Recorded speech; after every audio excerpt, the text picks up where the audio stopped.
Hey friends, welcome to KV channel. இன்றைக்கி நம்ம முட்டை ஆம்லேட் தான் செய்ய போகிறோம். 2 முட்டையை உடச்சி ஒரு கிண்ணத்தில் ஊற்றிக்கலாம். பொடியாக நான் வெங்காயம், தக்காளி, பச்சை மிளகா, கருவேப்பிலை, கொத்தமல்லிலாம் கட் பண்ணி வச்சுருக்கேன். அதை இப்போ ஒன்று ஒன்றா போட்டுக்கலாம்.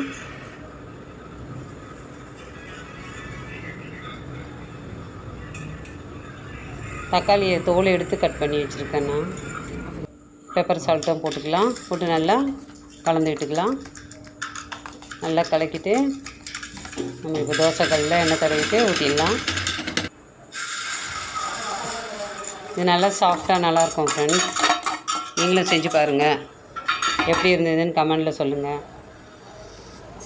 லைக் பண்ணுங்கள், ஷேர் பண்ணுங்கள். யாரும் சப்ஸ்கிரைப் பண்ண மாட்டீங்க, சப்ஸ்கிரைப் பண்ணுங்கள். நல்லா மெத்து மெத்துன்னு நல்லாயிருக்கும். செஞ்சு பாருங்கள் நீங்களும். அடுத்த வீடியோவில் பார்க்கலாம். பாய்.